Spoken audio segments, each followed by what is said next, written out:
Hey everyone, my name is Josh and welcome back to your fourth stimulus package and news update. In today's video, we have a lot of news to get into, but first, if you would like to receive 2 free stocks from Webull valued up to $2,300, make sure to claim them by clicking my link, which you will find in the description box below. Okay, so with the new week kicking off, the Democrat-controlled Congress will begin their ambitions on what they need to accomplish within the next 8 weeks. First up, we'll be passing both the bipartisan infrastructure bill as well as the reconciliation package. Even though Nancy Pelosi has said the two bills are not tied together, clearly they are, since progressive Democrats won't allow for the bipartisan one to pass without first reaching an agreement on reconciliation.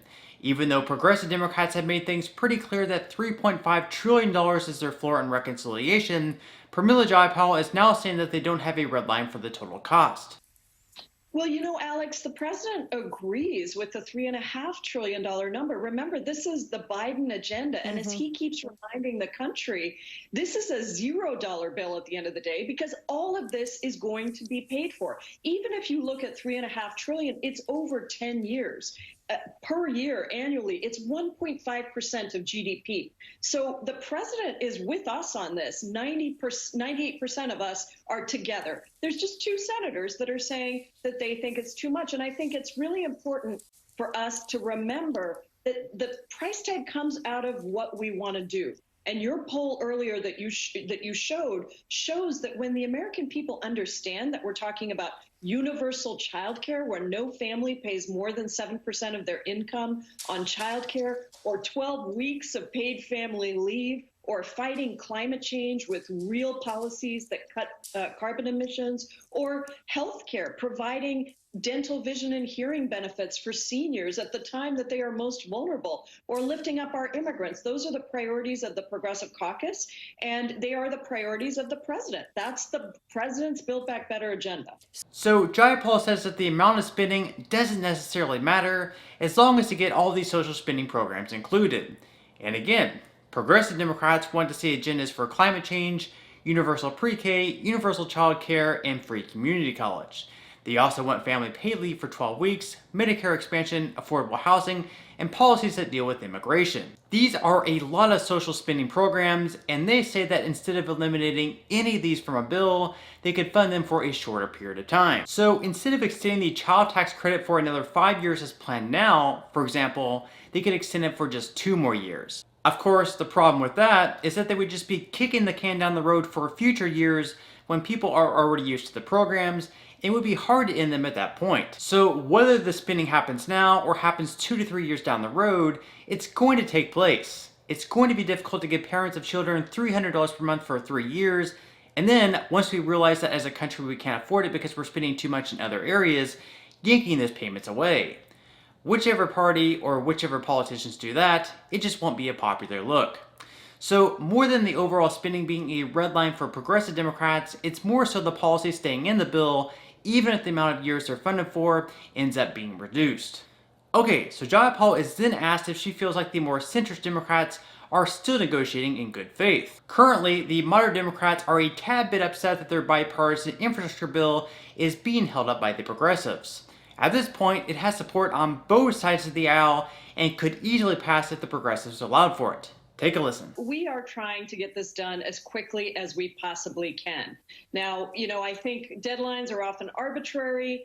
If you remember, the bipartisan bill took 5 months to negotiate. All said, though, we are trying to get this done as quickly as possible. It does rely on those two senators, the 2% out of the 100%, because 98% of us agree that 3.5 trillion was the number, all the programs that are in there. The president agrees, 70% of the American people agree. But we have two senators, Democratic senators, who are still not on board. So a lot of this depends on the two of them getting together, because they each want slightly different things, and coming back with a proposal of what it is they want to cut. Do they want to cut childcare? Do they want to cut paid leave? Do they want to cut climate change? What is it? Because the price tag comes out of that number. So, the deadline is there. We're working towards it. But of course, deadlines can always shift. And the important thing is we get this done for the American people. So Jayapal says that the two moderates in the Senate, Joe Manchin and Kyrsten Sinema, should just realize that 96% of Democrats agree with the overall spending on reconciliation and that it's time for them to jump on board.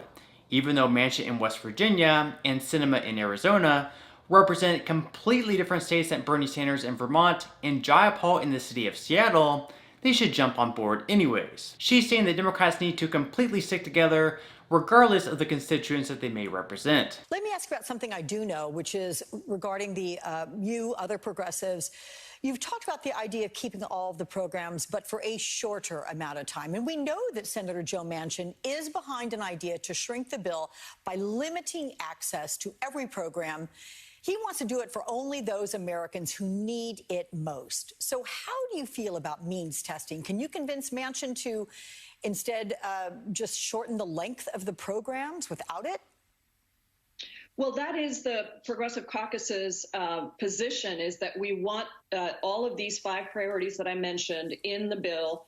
And if we have to reduce the price tag slightly, it would be through funding for a shorter amount of time. With the benefits accruing as quickly as possible, right? Because we want people to feel the transformational effect of these policies.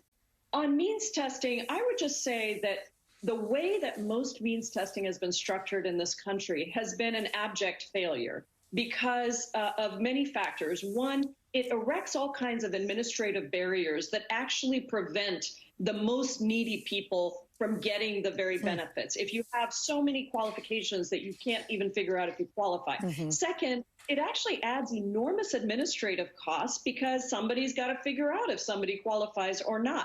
And that takes a lot of money. But third, and perhaps, most importantly, the idea that we have simple ways for people to determine a universal benefit and that you don't have a fiscal cliff where somebody making $1 over, right, is suddenly thrown off of a program versus $1 under is very important. That's why a 7% universal cap on childcare is a way of means testing, because if you have a really high income and you have to pay 7% of it out before you get any government assistance, that's a way of pushing out the wealthiest people, while at the same time making sure that 2 school teachers earning $68,000 a year in a very high-cost area like Seattle are not going to be disqualified from that program. Okay, so right now, House Speaker Nancy Pelosi says her new timeline for passing the bipartisan infrastructure bill, as well as the reconciliation package, is October 31st. That's just 20 days away, and it's hard saying whether or not they'll be able to get it done. Without having the support from progressives on the bipartisan bill, it wasn't going to get voted on.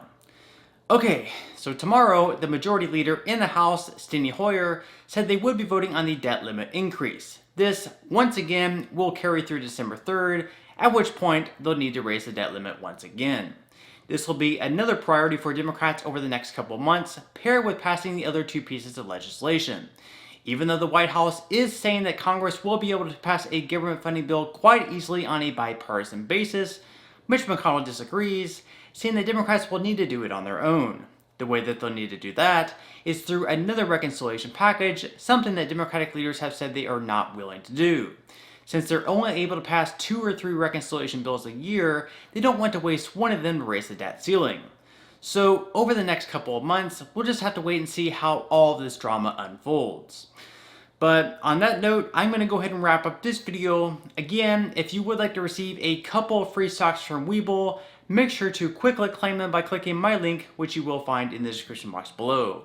To receive the first stock, you will need to fully open an account. Then to receive the second free stock, which will be valued up to $2,000, you'll need to make a qualifying deposit of at least $5. And even if you aren't all that interested in investing or continue to invest at this point in time, you can always sell the free stocks you receive and transfer that money, however much they're worth, right back to your bank account. So free stocks or free money is completely up to you. So once again, I hope everyone has a great and safe rest of their day, and I'll see you in the next video.